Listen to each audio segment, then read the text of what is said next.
Hello, YouTube. This is the Gig Man. Oh my goodness. And people do like to waste your valuable time with their not knowing how to park. But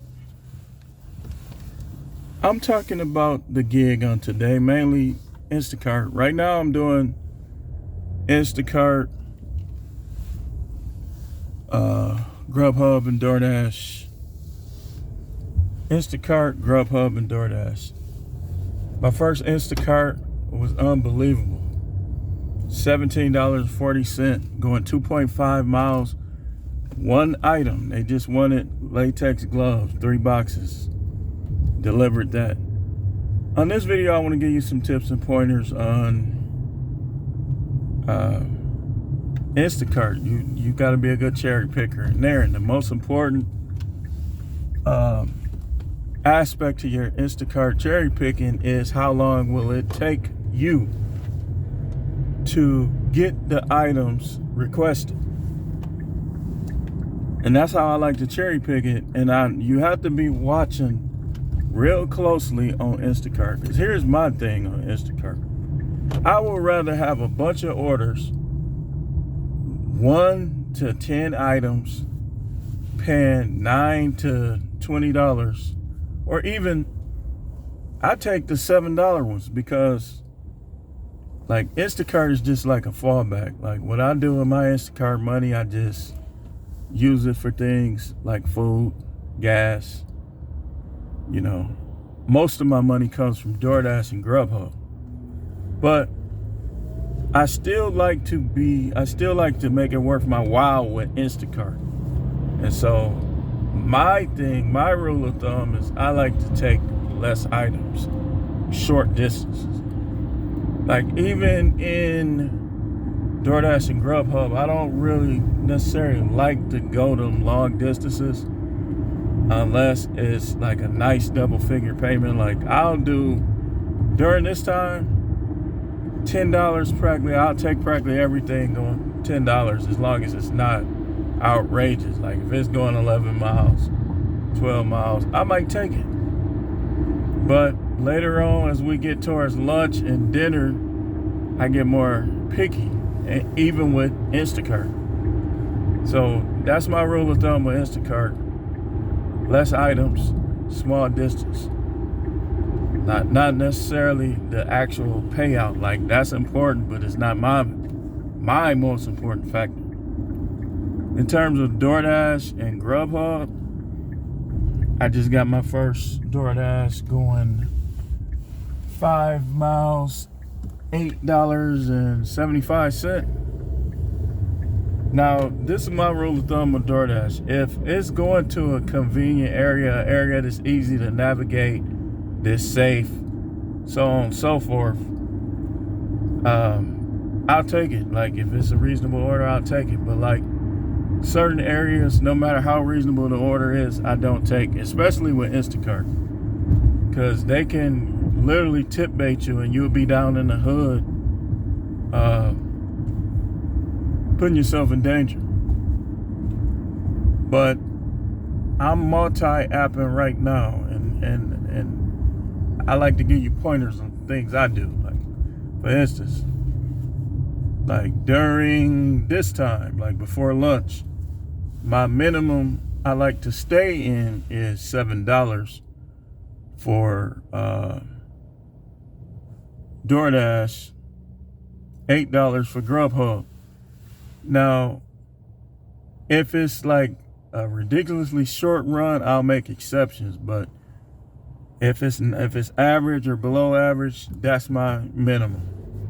You know, $7 DoorDash, $8 Grubhub, and if with DoorDash, if I take like a $5 run, it has to be less than half the mileage. Then I'll be like, okay, if it's a fast restaurant, good workers, usually have the stuff done, I'll be like, okay, well, I'm gonna make an exception. I make exceptions. You have to, especially during summer slowdown coming up.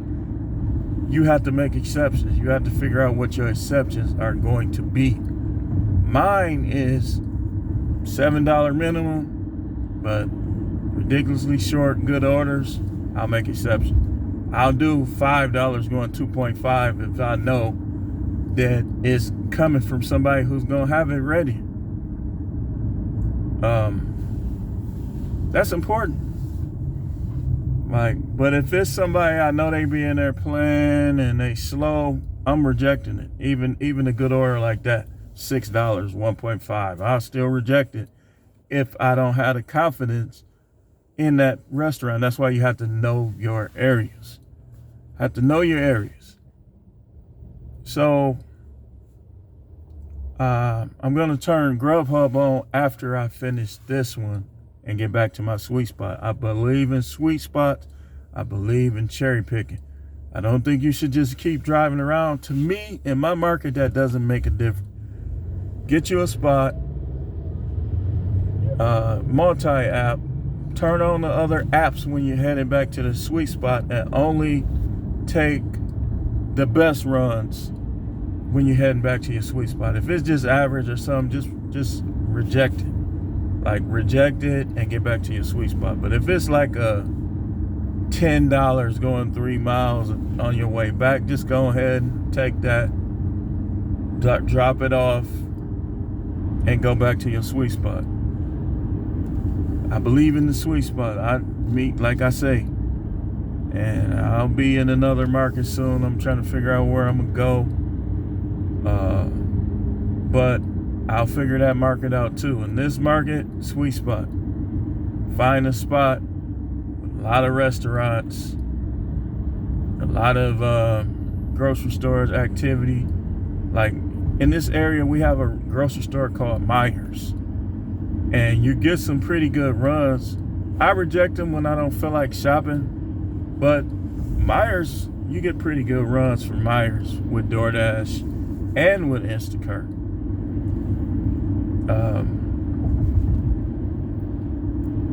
Yeah, just trying to watch something that was ahead of me. But don't listen.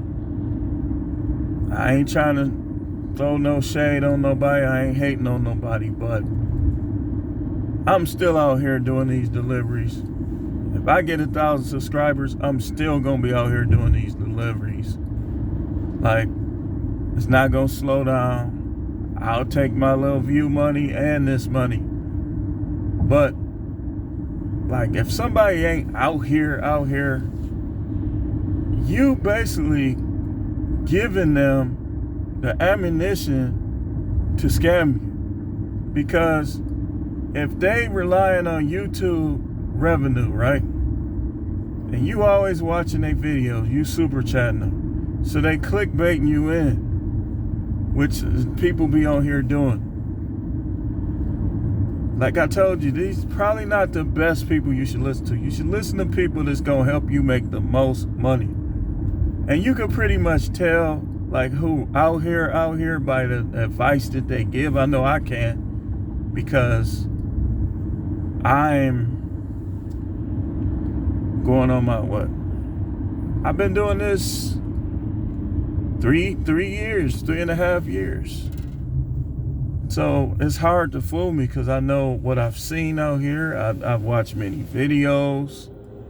I can tell the people that's just trying to give advice, that some of it's not even good advice and some of it's scam. They just trying to get YouTube revenue.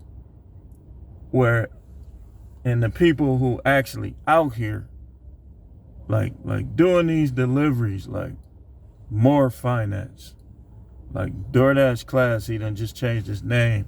Like, you can pretty much tell by the things that they're saying that they actually out here.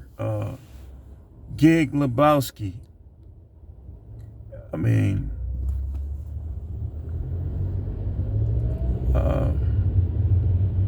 saying it like it is, he's still out here. You can tell.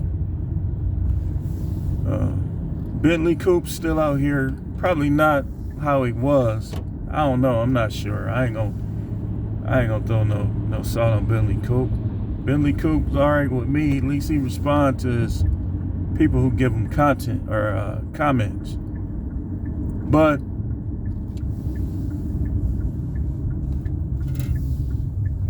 Pedro's still out here. I mean, it's, some of these dudes though, they not out here no more.